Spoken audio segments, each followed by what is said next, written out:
Olá, boa noite. Está no ar o Show Business, o mais tradicional talk show de negócios da TV brasileira. E no programa de hoje vamos receber João Carlos Mansur, fundador e presidente da REAG, uma das mais importantes gestoras independentes do Brasil, com 310 bilhões de reais sob gestão e que atua nos mais variados setores, das finanças ao seguro e até no entretenimento. Eu sou Bruno Meyer e seja muito bem-vindo ao Show Business que começa em instantes.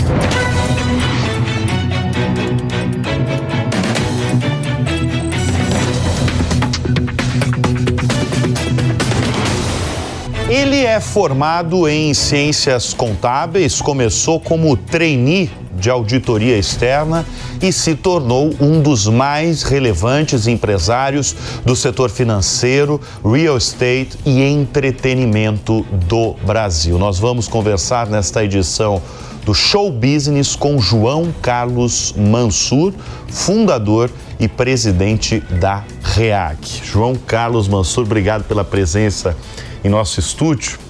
João, você tem demonstrado um apetite, eu vou chamar de um apetite feroz, para aquisições nos últimos tempos, especialmente nos últimos meses. E num momento de certo desânimo de investidores, eu vou só citar a abertura de capitais, você faz o oposto, você investe. O que você tem visto que os outros empresários, os empresários brasileiros e empresários estrangeiros não estão enxergando? Boa noite, Bruno. Obrigado, pela oportunidade de estar contigo aqui nesse bate-papo. É bem bacana, programa excepcional. Na verdade, a gente tem que enxergar a oportunidade a todo momento, né? A gente há 3 anos atrás, um pouquinho antes da pandemia, a gente já tinha enxergado que o mercado ia passar por alguma consolidação muito forte. E a gente tinha que tomar uma decisão se a gente ia ser consolidado ou se a gente ia ser um consolidador. E a nossa opção lá antes da pandemia, em 2020, começo de 2020, foi criar um projeto dentro de casa chamado B323. Ou seja, nós gostaríamos de estar na B3 como empresa listada, como companhia listada, no ano de 2023. Fizemos um plano de 3 anos. E dentro desse plano você tinha crescimento orgânico, normal, né, do dia a dia, e o inorgânico por aquisições, né? E isso faz com que você enxergue oportunidades complementares, né? A pandemia atrasou o programa por 2 anos, né? Então a gente empurrou ele para 25 e a gente manteve forte, né, e firme o objetivo de estar como uma companhia aberta, listada, novo mercado em 2025. E a gente conseguiu, né? Com um pouco de dificuldade, com todas as barreiras que tem, mas sempre olhando oportunidades de consolidação em verticais que a gente tenha complementariedade. Mais do que isso, que tenha gente boa, né? A gente não tenta consolidar só negócios, a gente tenta consolidar bons profissionais, boas equipes, né? Gente formada, bem formada, que possa agregar na companhia. Você está falando de abertura de capital e foi muito comentado no mercado financeiro porque a sua abertura de capital foi diferente, é conhecida no mercado como IPO reverso. Quer dizer, você comprou companhias que já estavam listadas, de certa forma conectou com a sua companhia e virou, consequentemente, uma abertura de capital. Esse foi um objetivo seu desde o início ou você tinha um outro objetivo de realmente ir para a B3 e abrir o capital da REAG? O objetivo era tradicional, né? A companhia ela já é uma companhia aberta desde 2021, companhia aberta, mas fechada, né? Sem negociação de valores. E a gente estava na preparação para que ela fosse a mercado de forma tradicional, né? Com o advento, né, de, entre aspas, algumas crises, a gente percebeu que algumas companhias que abriram seu capital em 21, né, aquela onda dos IPOs, né, algumas perderam muito valor, né? Companhias novas, recém-auditadas, recém-diligenciadas, né? Ou seja, já tinham passado por esse processo e que seu valor de mercado tinha caído muito. Então a gente identificou 3 ou 4 companhias nessa situação para tentar montar essa posição do IPO reverso como uma oportunidade de mercado, né? Nosso objetivo era uma abertura tradicional, né? A gente optou por fazer um IPO reverso por uma oportunidade de mercado. E qual a sua avaliação depois de meses aí do IPO reverso? É desafiador, né? Porque a gente cortou alguns caminhos, normal, né? Porque a gente estava num fluxo natural, né? de transição e governança, a gente acabou cortando alguns caminhos. Cortar caminho, você chega mais rápido, mas às vezes você pode se machucar no caminho, às vezes você pode tropeçar, cair, né? Escorregar. Então, a gente ainda está num processo de aprendizado, a gente vem aprendendo muito, né, todo dia, né, todo dia é um desafio, né, entender como é que funciona o mercado, as lógicas, as sistemáticas, né, o relacionamento com o regulador, o relacionamento, né, com a própria bolsa, né, você ter uma governança mais pesada, né, isso faz com que você tenha que subir o sarrafo, né? Então, tem sido divertido. Tem sido divertido? O mercado financeiro, esse mercado volátil? Isso não é divertido? Não, isso não é divertido, né? Isso daí você envelhece alguns anos em poucas horas, né? Deixa eu chamar a atenção do início da REAG e o início também do crescimento da companhia fundada e gerida pelo João Carlos Mansur, porque vocês começaram com fundos imobiliários. Sim. Esse foi o início de vocês, é isso? Sim, na verdade, lá em 2011, 2012, até um pouco antes disso, a gente já tinha... eu trabalhei numa incorporadora grande americana, lá no começo dos anos 2000, e eu percebia que o mercado ele ainda estava incipiente, ainda estava nascendo o mercado de fundos imobiliários, e toda vez que eu queria montar uma estrutura para a nossa companhia, o mercado queria me vender alguma coisa, né? Então a gente, olha, não quero comprar nada, eu quero usar essa ferramenta para a montagem desse projeto. E batia na casa A, batia na casa B, batia na casa C, todo mundo tinha que tem um produto para você. Eu falei assim, eu não quero o produto, eu quero a solução. E aí eu percebi que tinha um espaço para entrar nesse mercado, né? Aí saí dessa incorporadora, fui para outra, né? Daí vem a minha origem no mercado imobiliário. Depois fui fazer um projeto de entretenimento no Allianz Parque. E quando eu saí do projeto do Allianz, eu retomei essa vontade de olhar aquela oportunidade que tinha de prestação de serviços financeiros, primeiramente dentro do mercado imobiliário. E aí a gente começou primeiro como consultor imobiliário, né? Ou seja, ajudando os clientes, as famílias, as empresas a terem acesso... isso que eu ia perguntar, quem eram os clientes nesse momento? Nossa base de clientes até hoje são famílias, indivíduos de alta renda e empresas. De altíssima renda, né? Sim, infelizmente ainda o Brasil ainda tem essa grande concentração, né? Então a gente é uma empresa, entre aspas, de atacado, né? A gente já trabalha com grandes grupos familiares, grandes companhias, né? e indivíduos de alta renda.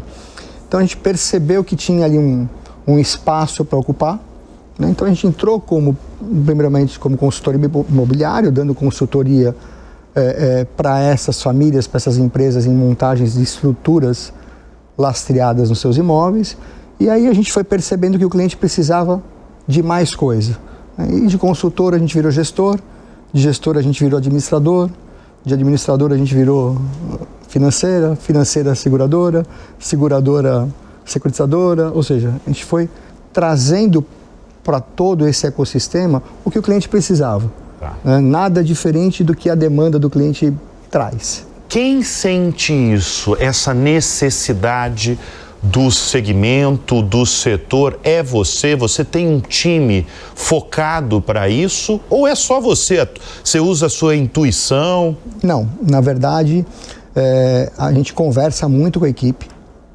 Hoje temos equipe em crédito, temos equipe em fusões e aquisições, temos equipe em mercado de capitais, temos equipe em tesouraria, temos equipe de seguros, ou seja, A companhia hoje é um pouco maior, né? A gente começou com 6 pessoas, a gente tem 900, né? 6 pessoas em que ano? 6 pessoas em 2012. 12, tá. 3 pessoas, depois 6, né, em 2012.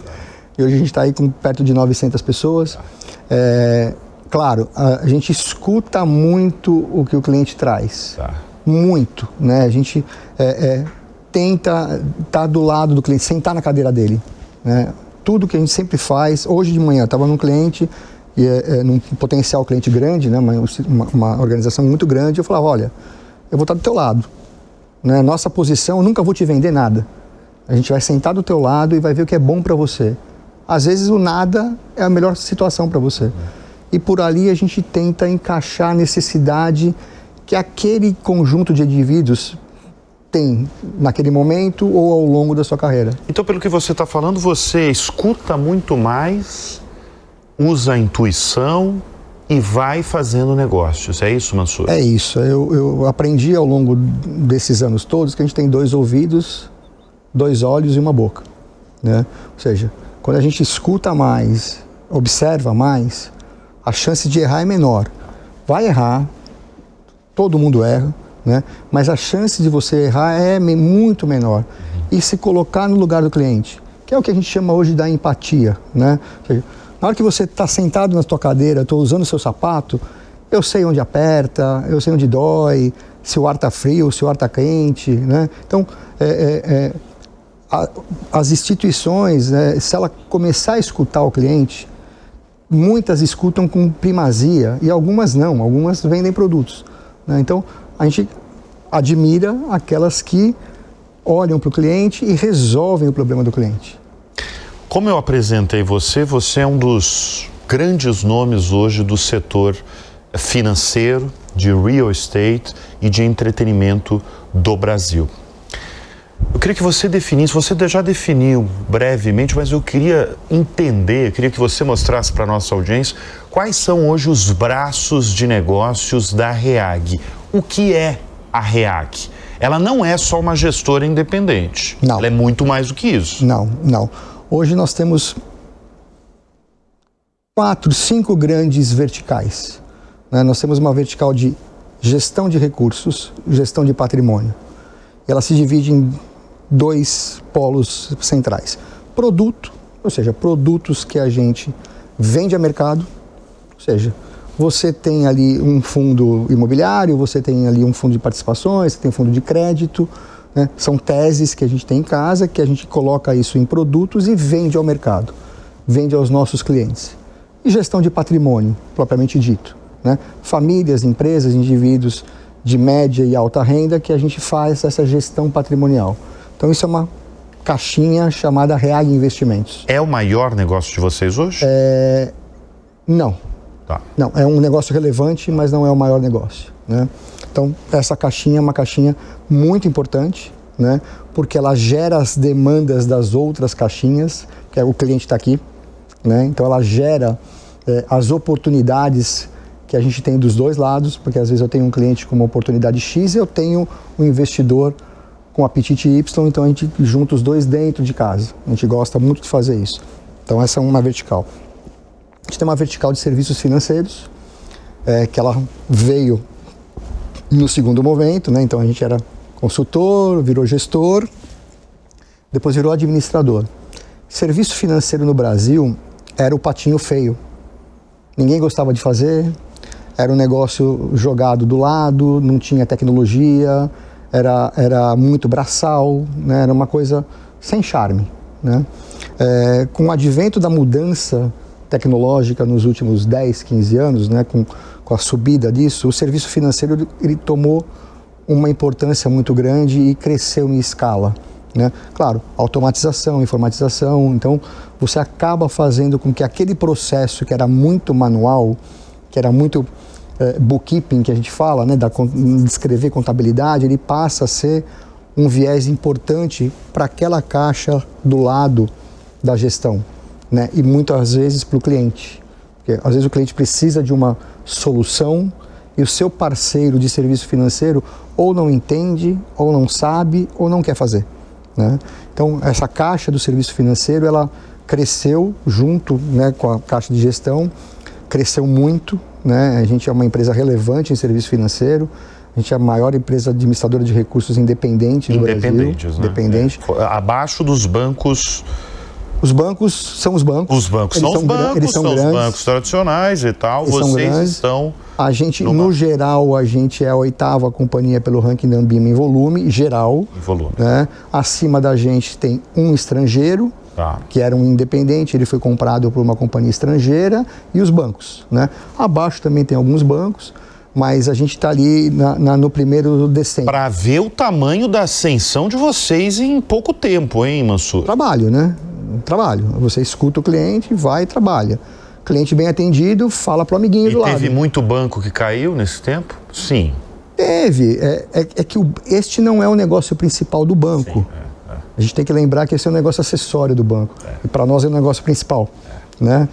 Mas aí você está falando de serviços financeiros e você tem mais outros braços também, né? Então, essas duas verticais são verticais abertas, companhias abertas listadas na B3.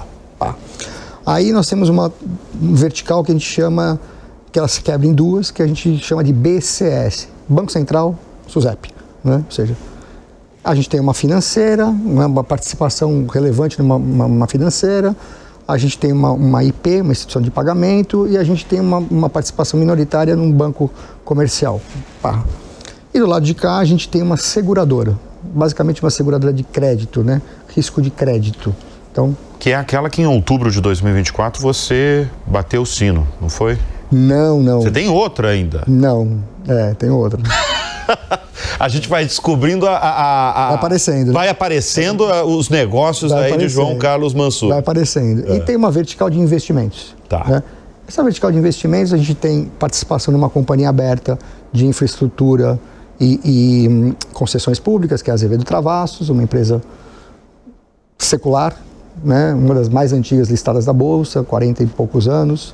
Fizemos uma cisão dela na área de petróleo, separamos esse braço. Nós temos uma incorporadora que a gente juntou dentro de casa com alguns clientes, e aí vem, né, a questão do real estate, que está na minha veia. Então a gente tem uma incorporadora relevante hoje, que trabalha só com empreendimentos horizontais, econômico e alta renda. Né? Temos verticais? Temos, com parceiros. Né? Nossa especialização hoje é horizontal. Temos uma companhia de real estate entertainment, ou seja, imobiliário de entretenimento. Eu quero falar já desse. Isso. Que é interessantíssimo. Também companhia listada, né? Chama Rivi. Trouxe algumas pessoas que a gente fez o projeto lá atrás, né? Do Allianz. E temos uma... o Mansur até se perde aí. Não, temos uma ali que eu não posso falar porque a gente não saiu com ela ainda.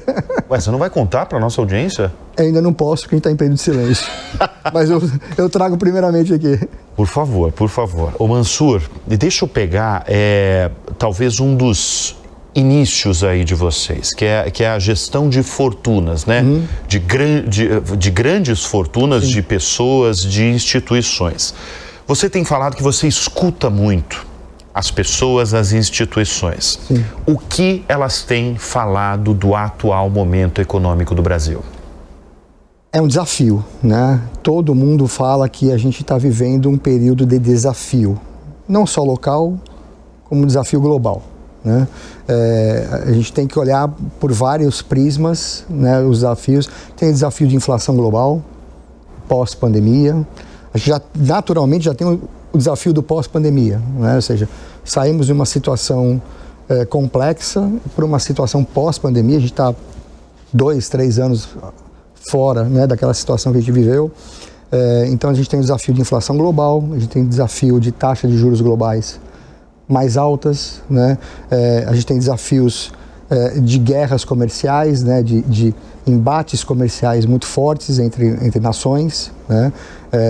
Ninguém fala, mas o acordo Mercosul-Europa tem 20 anos, que está na mesa, né? Então, por conta, né, de embates econômicos. Então, você tem aí um ambiente geopolítico se redesenhando, né? Então, se a gente olhar com calma, né, a gente está vendo um redesenho, né, ia falar uma palavra errada aqui, um redesenho da geopolítica.